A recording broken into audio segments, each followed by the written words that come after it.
just want to say we're always overdressed for this party. We're overdressed, meaning to say we have flags para makikita nila. Our people are dressed in red. They're equipped with our ambulance are always equipped with defibrillator machines. Our people are trained to do first aid, not only in wounds but also reviving CPR. And of course, pag narinig natin ang sirena, kung may nakakanta tayo, then galing tayo, may sirena na hindi pa tumatawid. Para in case of an emergency, nakagawin yan. Anyway, we have 15 on the ground and 35. All the chapters are alert in Manila, Pasay, Quezon City. They're all supporting Caloocan. Meron pa tayong rescue truck dyan. A rescue truck, bombing ng ibang building. Pwede silang i-rescue, complete sa mga oxygen, lahat ng ambulance natin. So I think we're pretty well prepared for this, and I hope, as usual, it will go smoothly. Very important. Yung mga tao, alam nila, si Kuya Red Cross nandun lang sa tabi. Si Kuya DOH nandun lang sa tabi. And of course, dapat alam ninyo yan. Because hindi yung pupunta kayo doon tapos hindi nyo alam kung anong gagawin. At pag may sumigaw, may inaon lang tayo, na dapat, hindi naman tatakbo pero brisk ang walking para mabilis. Pag nadapa, kayo kagad, mahirap matabakan pag nadapa. Kasi kayo nangyayari. Chairman Gordo, ano ang usual problema ng nasa Red Office? Ano ang mga usual common problems na na-encounter ng Red Cross last year? Well, usually you have dehydration problem. Maraming tao, mainit, so dapat may tubig ka. Meron tayong mga water stations along the way. So, pag nakuha kayo, dumaan kayo sa Red Cross, meron tayong tubig doon. At makakainom kayo. Better kung may dala kayong tubig, huwag nyo tatapon yung plastic. Pero dadala ng bote, lalo na yung iniinom na nakakalasing, kayo magdala. At palayo ko pagka gano'n dapat you should not drive drunk and you should not go to the Sanero drunk. So, importante yan. Any questions the media would like to ask? Sir, in-announce ni Presidente din pala na you will have an emergency session now because of OFWs in the Middle East. Since Red Cross International ang connection ninyo all over the world sa Middle East, are you prepared also, Senator, just in case may mga influx of OFWs from the Middle East, or what can we do sa Red Cross? Your Philippine Red Cross and the International Red Cross are very tight. We have conversations with everybody in the whole country, in the whole world. We are an international humanitarian organ, the first of its kind in the whole world. Invented in 1863. It was invented for war. We also have the IFRC here, head, Patrick Elliott, who is, if you know, a big hand, he's always been very helpful to us. Welcome, Patrick. And like I said, normally we would be calling on our colleagues, let's say in Lebanon when they had a crisis, we brought home people. In Palestine, we brought home people, including their husbands who were Palestinians. Inuwi namin yan, no? And sinalubong namin din yan. There was psychosocial support. There have been other instances. That's what's great about the Red Cross. You have people all over the world. Meron tayong mga kasama all over the world na pwede natin pag-uusapan. For example, yung aming Secretary General ngayon, yung mga bata pa kami natulong ako, he was in Russia. And I told him there was a Filipino that was brought down by plane because he had an attack in the middle of Russia, in Irkutsk, which is very sensitive territory for the Russians because that's where they launch their satellites and missiles as well. And nobody spoke English, nobody spoke Tagalog, so nag-iisa sila. So we had to deal with all people in that area, and I talked with Jagan, Sapagan, bibiro pa kami, sabi ko sa kanya, pag hindi mo kinuha yan, I will hunt you down to the rest of the world. And of course, we made the arrangements to be able to get in. We got a plane for him, and we brought him back here, and he lived another 6 months, 6 years. So makita nyo, the Red Cross has done connectivities all over the world.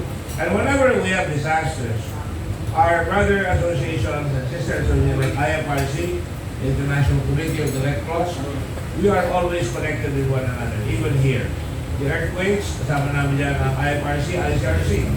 Dito sa mga bagyo, lagi kasama ang IFRC. When we make an appeal, sometimes mabagal ang pasok ng pera dito sa atin, dahil marami rin nahihirapan siguro sa hanap buhay, nakakahingi tayo ng appeal, and that's why we have a pending 95 million pesos on appeal right now. And we're going to spend about maybe a third of that, and this will continue until rehabilitation. So that is the value of direct cross here. And anywhere in the world, even in the United States, I was just reading a book on General Marshall, who created the Marshall Plan. When he retired as Secretary of Defense, he became chairman of the American Red Cross. So, talagang marami kaming connectivities all over the world. And whenever this happens, we also have a very important charter, that is tracing. Nawala kayo in a disaster, nawala kayo sa translasyon, we have a very good tracing program. We have volunteers in every barangay, and normally we're very successful in putting back families together again. Kasama sila, nagkikita sila. So, it's a very complete organization, and I would invite you to join it. People could volunteer, join Red Cross. Yes, anytime. We have chapters all over, 102 chapters, and still growing. We have blood banks all over. And we have a cell phone system where you can just dial 143. And, kung kayo mag-volunteer, wala kayo doon na. Dahil siyempre, pagka may disaster, kung dadating yung volunteer, pinapakain namin yung mga volunteers namin, lalagay namin yan, binibigyan ng konti mga sahay para magpupunta yun. So usually ako, I always encourage my friends, i-engage kung bata, meron kayong insurance pa, kung umabot hanggang 100 pesos from not mistaken, and then you can get 500 pesos, 1,000 pesos for higher insurance, accident insurance. But that is split between the insurance company and the Red Cross. I'd rather you donate directly. Be a member. Ako, I donate regularly in terms of resources. My friends donate. Some donate 1,000. Some donate as much as 25 million. My classmates, some of my classmates like Mari Pangilinan donated to the Red Cross with Young Partnership. The Ayalas or marami dyan, yung mga malaking tao donate, pero yun naka-reserve yun for emergencies. That's why we always have a reserve. Yes, Karen. Politics now, ibang issue lang, sir. Politics. Microphone. Andre. Watch me.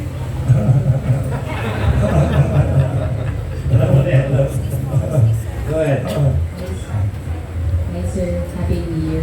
Sir, Sir, si President Duterte wants forced repatriation of 1.26 million OFWs in the Middle East just in case mag-escalate yung conflict between US and Iran. Sir, aside from yung repatriation, ano pwede maging goal ng Pilipinas kung matuloy yung gulo between Iran and US? Or we don't have any active role of this? Well, you prepare for the worst all the time and hope for the best. The Red Cross would, if the thing goes south or escalates, we certainly be in touch with our Saudi Arabian Red Crescent brothers as well as ICRC, because war is an ICRC franchise. They are primus inter pares in that regard, but they rely on our volunteers. Repatriation is not easy. You only have maybe three C-130s operating. We have 5. 2 of them are on maintenance all the time. So to fly over there will cost you a pretty penny. Just imagine you have over 1 million volunteers or people in Saudi Arabia alone, workers. So you would need to hire maybe 100 cruise liners. A cruise line can get as much as 5,000 to 7,000 max. We don't have big transports like America that can carry ships, or they have airplanes. We get all our planes to go there, to Pacific, we have to pay them. It's not easy. It's not easy. And I hope that we should really try and make sure that when we talk about that, I know that the DFA is quite good. The OWA, the DOLA, they have plans for evacuation. And they have plans to tell them where to go. For example, during the Palestinian crisis, we took, I think we brought them to Lebanon, if I'm not mistaken. And we had to talk with the Lebanon Red Crescent at the time, and we were able to get them out. We have had no experience in repatriating a lot of people in this country. I remember we had about maybe 300 to 400 people in Kazakhstan, and they were being threatened by. First, it started with the Turks. The Kazakhs were threatening the Turks, then the Indians, and then going down to the Philippines. So we took advantage of our connectivities, and we got our people out. Not easy. Ambassador Yamas of DFA helped us. They acquired a plane. When they acquired a plane, it was an American plane. Unfortunately, when you go there, they all use Russian planes. So iba yung, so kapus yung hagdanan. So we had to get another plane, and finally we got them back here, and many of them went right away. We put out a bulletin that we have all these great welders, people are working, they were able to go to Texas and the oil fields there like they were working before in Kazakhstan. So it's not easy. I don't have all the solutions. I will never have the solutions. But certainly we're willing to work with the Philippine government as well as other agencies, and hopefully that will not happen. I think you should be reading instead of panicking. You should read the tea leaves. So I'm not an expert, but I can tell you, I think the Iranians are on notice also that this president can be reckless. He can create a drone attack, not just on their cultural size, but in their, where it hurts, in their economy. The oil, petroleum farms, you can do that, no? I'm just musing here, maybe I'm going beyond my ken. But they know that if they do something, they will retaliate. I have images and pictures of American sailors that strayed into Iranian waters that were vastly humiliated. And I think Trump has that picture. Nakaluhod, nakataas ang kamay, and they were being chastised. So when this thing happened, I suppose, remember it's an election year in America, so they have to make some noises about that so that no president has ever been has lost during a season of war. So there are so many things that are into play. We have to really read it, for example. The worry that I have is that Iran can create trouble in Saudi Arabia, and they have done that before from my readings. No? They are suspected of burning some of the petroleum areas of Saudi Arabia. And I have no evidence. I'm just doing my political science degree, trying to justify my political science experience. So you have to take a look, and I suggest not a special session right away of Congress. I strongly suggest that the President call the National Security Council right away. That means that all the people that matter can make decisions as a team. And when he does that, if he needs more money, then go to Congress so that you can appropriate the necessary resources. But in the meantime, right away, my suggestion, maganda na is to come up with the National Security Council meeting right away. Then from there on, that's the first step, then we can go ahead and do it. We also would suggest that we counsel Iran, that we're friends with Iran, we are friends with the Americans, and we counsel them that we have these concerns. We have 1 million people in Saudi Arabia, another 1 million on the balance in the Middle East. So try not to harm, try not to create any knee-jerk responses with this situation.